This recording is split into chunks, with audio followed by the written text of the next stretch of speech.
All right, let's get ready to dive deep into social psychology. Sounds good. We're going to be uncovering how those groups out there, they shape us and how we form opinions and, all the fascinating ways we perceive ourselves and other people. Yeah, it's captivating, this field, because, it really takes those everyday moments, like when you feel out of place in a crowd or maybe you're swayed by an ad, and it connects them to hard science. It really does. It's like peeling back all the layers of human interaction. Yeah, let's get into it. Let's dive in. So our sources really emphasize this fundamental need to belong, and they describe it as this essential drive, as essential as food or shelter.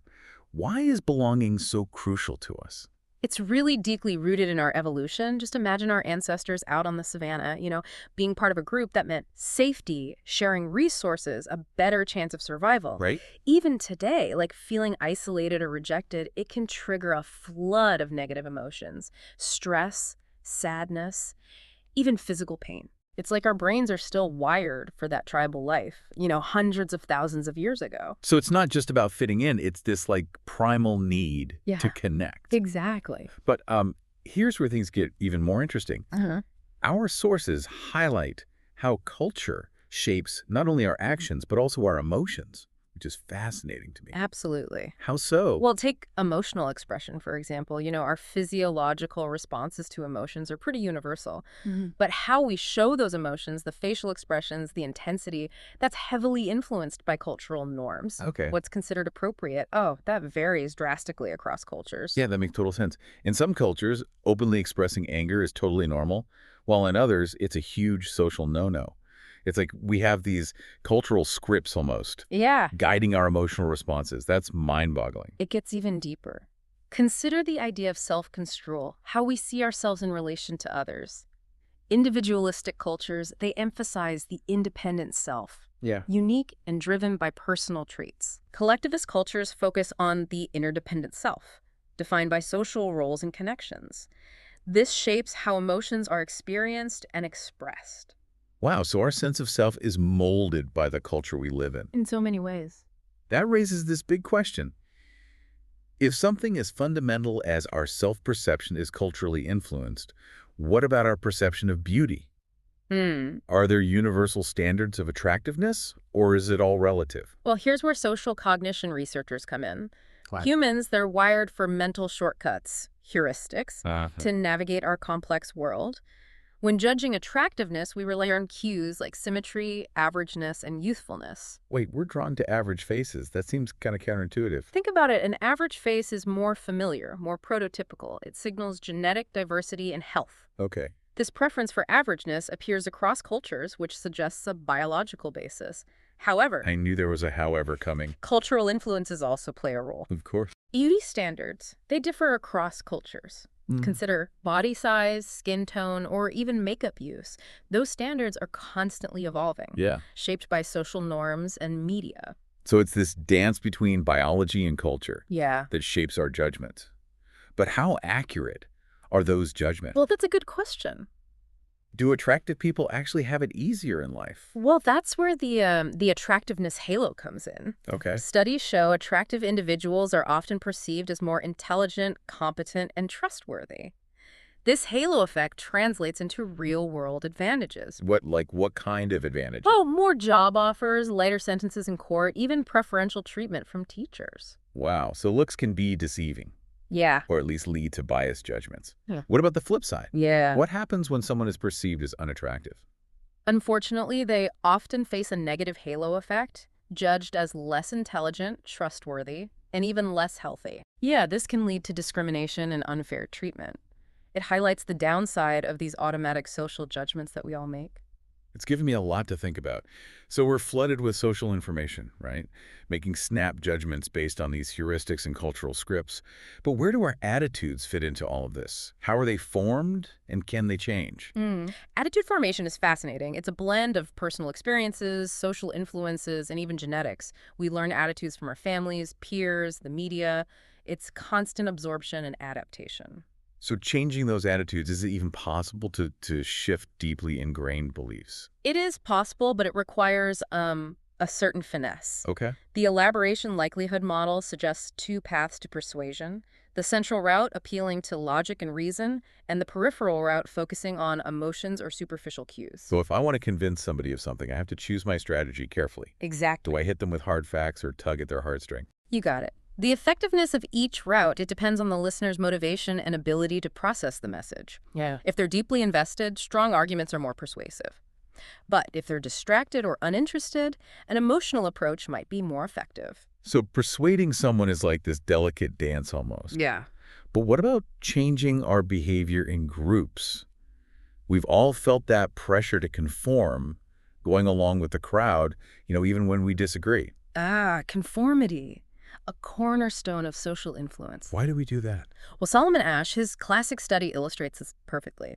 Participants judged line lengths, a simple task, but when Confederates intentionally gave wrong answers, participants often conformed, even knowing the right answer. That's wild. Yeah. We might cave to peer pressure even when we know something is wrong. It happens all the time. But why? Is it just about fitting in, or is there something more at play? There are two main reasons for conformity. Let's hear them. Informational social influence, we conform because we believe others have better information, and normative social influence, we conform for acceptance and to avoid rejection. So sometimes we genuinely think the group knows best, and sometimes it's about avoiding awkwardness. I can relate to both. Right. And this conformity, it has powerful effects, both positive and negative. It can lead to pro-social behavior, like donating to charity because others are, Right. but also to harmful actions like groupthink and the bystander effect. Oh, speaking of harmful actions, let's talk about obedience to authority. Mhm. We all know the Milgram experiments where participants were told to deliver electric shocks. It's chilling to think people could be manipulated into inflicting pain. Milgram's research, it was groundbreaking and controversial. It revealed the unsettling power of authority figures to override our moral compass. Yeah. Participants, even distressed by the learner's cries, often continued administering shocks simply because the experimenter told them to. That raises a huge question then. What makes us so susceptible to blind obedience? Well, several factors are at play. The perceived legitimacy of the authority figure, the gradual escalation of demands, the diffusion of responsibility, it's a perfect storm that can lead decent people to commit acts they never thought possible. It's true. This is all making me wonder about the darker side of human nature. If we're so easily swayed by groups and authority, what does that say about our capacity for good? Well, that's a profound question, It is. and one that social psychologists grapple with constantly. Right. But there's good news, too. Okay, good. Understanding these influences can help us design ways to encourage good behavior, reduce prejudice, and create a fairer society. I like that. It's not all doom and gloom. That's reassuring. Yeah. But before we get too optimistic, Okay. let's dive into relationships. Okay. Our sources highlight how crucial they are for well-being, but acknowledge the challenges modern relationships face. Relationships are a bit of a paradox. How so? They bring immense joy, support, and belonging, but also stress, conflict, and heartache is a balancing act. Definitely not all sunshine and roses. Yeah. What are some of the biggest hurdles for relationships today? Well, divorce rates in many Western countries are alarmingly high. Really? Infidelity is a major issue. Mhm. The rise of technology and social media brings new challenges to communication and intimacy. Right? It's a complex landscape out there. It is. So even under ideal circumstances, relationships can be tough. They can. But our sources offer strategies for building stronger, healthier connections. Yeah. What are some of those? One key concept is the relationship bank account. Okay. It's just like a financial account. Mhm. Relationships thrive on deposits. Like what? Acts of kindness, appreciation, quality time, Right. and suffer from withdrawals. Such as? Criticism, neglect, hurtful words. So we need to actively invest in our relationships, build up that emotional reserve. That's right. What are some practical ways to make those positive deposits? There are many. Expressing gratitude, offering genuine compliments, truly listening to your partner, doing activities together. Mm-hmm. These are simple yet powerful ways to nurture those bonds. It's like making those small gestures of love and appreciation a habit rather than waiting for a special occasion. Exactly. But what about when things go wrong? How do we deal with conflict constructively? Conflict is inevitable in any close relationship, but it's how we manage it that matters. Right. Research highlights the importance of effective communication, empathy, and willingness to compromise. Right. Avoiding destructive patterns like criticism, defensiveness, and contempt is crucial. Navigating conflict sounds like a delicate dance between being assertive and understanding. It is. But what about relationships that just aren't working? Is it always worth fighting for, or are there times when it's healthier to walk away? That's a tough one, and there's no easy answer. Yeah. Sometimes seeking professional help, like couples counseling, can provide the tools to repair a damaged relationship. But in other cases, recognizing when a relationship is toxic Right. and choosing to end it Yeah. can be an act of self-care and growth. It sounds like ending a relationship, even a toxic one, can be incredibly painful. It can. How do people cope with that loss and move on? Grieving is unique to each person, but social support is absolutely essential. Having close friends and family to lean on, Yeah. expressing your feelings, and allowing time to heal, these are all crucial steps. Right. And sometimes seeking guidance from a therapist can be beneficial in navigating those difficult emotions. This deep dive into relationships has been eye-opening. We've explored the challenges, benefits, and complexities of these intimate connections that shape our lives. Yeah.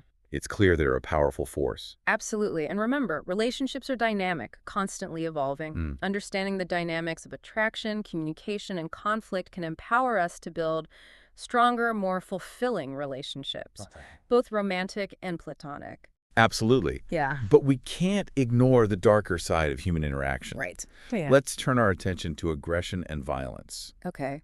Why do humans, supposedly intelligent beings, resort to such destructive behavior? Aggression is complex, influenced by a web of factors: Okay. biological predispositions, social learning, environmental triggers.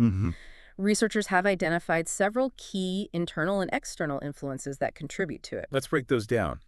What are some internal factors that might make someone more prone to aggression? Well, personality traits like impulsivity and lack of empathy can play a role.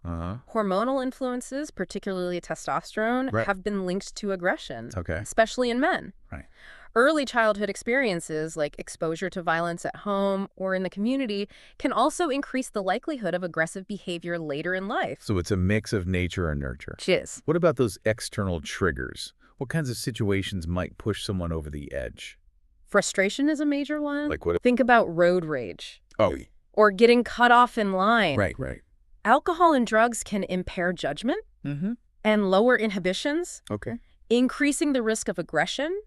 And let's not forget the powerful role of media violence. Right. Exposure to violent video games and movies has been shown to increase aggression in some individuals. That's concerning.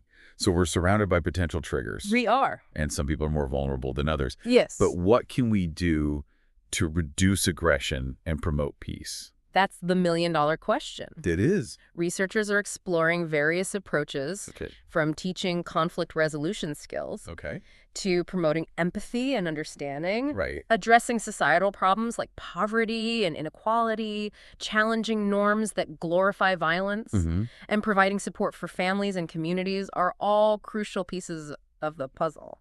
Sounds like a multifaceted approach is needed to tackle this complex issue. But while we're on the topic of positive behaviors, let's shift gears and explore the flip side of aggression, Okay. altruism, and helping behavior. Altruism. Why do people help others, even strangers, at times?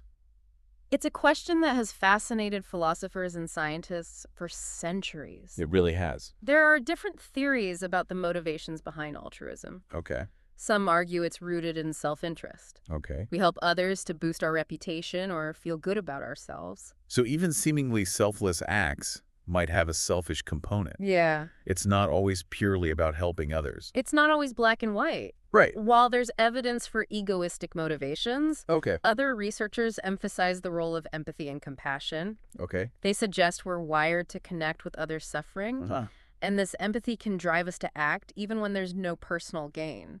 That's a heartwarming perspective. Yeah. So maybe we help because it makes us feel good or Yeah. because we genuinely care about the well-being of others. be either. But what about those situations where people don't help when they should? Right. The bystander effect is a chilling example of this. The bystander effect is a classic example of how situational factors can override our good intentions. How so? When multiple people witness an emergency, there's a diffusion of responsibility. Okay. Each person assumes someone else will act, Right. and as a result, help often arrives too late. Wow, that's a sobering reminder that our behavior is often shaped by the context we're in. It is. So how can we overcome this bystander effect and encourage people to help in emergencies? Awareness is key. Okay. Educating people about the bystander effect. Right. Encouraging them to take personal responsibility and providing clear instructions on how to help can make a difference. It's about empowering individuals to break free from those social pressures and act decisively. That's right. Now, let's circle back to a key concept we touched on earlier. Okay. Cooperation. Yeah. Why is it so vital for human societies, and what factors help or hinder it? Cooperation is the foundation of civilization. Okay. It enables us to achieve common goals, solve complex problems, and build thriving communities. Right. But it's not always easy, No. especially in a world where competition and self-interest often dominate. So what are some key ingredients for successful cooperation then? Trust is paramount. Okay. When people believe others will reciprocate their cooperative actions, they're more likely to contribute to the common good. Makes sense. Clear communication and a shared understanding of the goals and rules are essential. Right. And let's not forget the power of shared identity. When people feel a sense of belonging to a group, they're more likely to cooperate with fellow members. It sounds like fostering cooperation requires a delicate balance of individual and group interests. It does. But what happens when cooperation breaks down, leading to conflict and even violence between groups? Intergroup conflict is a heartbreaking reality. It is. Often fueled by prejudice, stereotypes, and a lack of empathy. Social psychologists are working to understand the roots of these conflicts and develop strategies to promote peace and reconciliation. It's a reminder that understanding social psychology isn't just about fascinating theories. It's about applying that knowledge to make the world a better place. Couldn't agree more. But before we wrap up this deep dive, Okay. I'd love to touch on a topic that often gets overlooked, Okay. the psychology of happiness. The pursuit of happiness. Right. It's something we all strive for. Yeah. But what does social psychology tell us about how to achieve it? Exactly. Well, one important insight is that happiness isn't just about external circumstances like wealth or success. Okay. It's also about our internal state of mind, Okay. our thoughts, feelings, and relationships. So it's not just about what happens to us, it's about how we interpret and respond to those events. Exactly. Okay. Researchers have found that people who cultivate positive emotions like gratitude, joy, and compassion, they tend to be happier and more resilient in the face of challenges. They also tend to have stronger social connections, which are crucial for well-being. So it's not about ignoring negative emotions, but Mhm. about actively cultivating those positive ones. Precisely. Okay. And it's not about being happy all the time. That's Yeah. unrealistic. Yeah. It's about finding a balance, accepting the ups and downs of life, and focusing on what truly matters. That's a great reminder. So happiness isn't a destination, it's a journey. And social psychology can provide us with a roadmap for navigating that journey more effectively. I like that. But our sources also touched on the importance of finding meaning and purpose in life. How does that tie into happiness? Meaning and purpose are closely intertwined with happiness. Oh. When we feel like our lives have significance, that we're contributing to something larger than ourselves, Yeah. it can bring a profound sense of fulfillment and satisfaction. So it's not just about feeling good, it's about doing good, making a difference in the world. Exactly. Okay. And that sense of purpose can come from various sources: our work, our relationships, our hobbies, our involvement in our communities. Right. It's about finding what resonates with our values and using our unique talents to make a positive impact. It sounds like the key to happiness is a complex recipe with many ingredients. Yes. Positive emotions, strong relationships, meaning and purpose, and a healthy dose of resilience. You got it. But our sources also highlighted the importance of self-care. Yeah. How does that fit into the equation? Self-care is crucial for maintaining our physical, emotional, and mental well-being. Okay. It's about prioritizing our own needs, setting boundaries, and engaging in activities that nourish our souls. It's not selfish. It's essential for showing up as our best selves in all areas of our lives. So it's about taking care of ourselves so we can take care of others and pursue those things that bring us joy and fulfillment. Yes. It's all interconnected, isn't it? Absolutely. Our thoughts, emotions, behaviors, relationships, they all influence each other in a complex dance. And understanding these dynamics can empower us to live richer, more meaningful lives. This deep dive has been a fascinating exploration of those very dynamics. It has. We've covered so much ground, We have. but it feels like we've just scratched the surface. Yeah, and that's the beauty of social psychology. It's a field that's constantly evolving with new discoveries and insights emerging all the time. There's always more to learn, more to explore, more to question. It's like we've opened this door to a whole new way of understanding ourselves and the world around us. But as we wrap up this deep dive, what are some key takeaways you'd like our listener to ponder? Well, one crucial insight is that our behavior is often shaped by forces we're not even aware of, those unconscious biases, cultural scripts, and social pressures that subtly guide our actions. Oh, yeah. Becoming more aware of these influences can empower us to make more conscious, deliberate choices. It's like realizing we're not always in the driver's seat, but we can learn to take control of the wheel more often. Exactly. And another important takeaway is the power of relationships. They're truly the cornerstone of our well-being. Nurturing those connections, investing in positive interactions, and developing effective communication skills can enrich our lives in countless ways. It's a reminder to cherish those connections, to make time for the people who matter most. And remember, seeking support when we need it, whether from friends, family, or professionals, is a sign of strength, not weakness. We don't have to go through life's challenges alone. This deep dive into social psychology has been both fascinating and empowering. We've uncovered insights about human nature, the power of social forces, and the potential for both good and evil that resides within us all. But more importantly, we've glimpsed the possibility of using this knowledge to create a better world, one interaction at a time. And that's ultimately what social psychology is all about, understanding ourselves and others so we can build a more just, compassionate, and fulfilling world for everyone. Absolutely. It's been great having you on the show today. Until next time.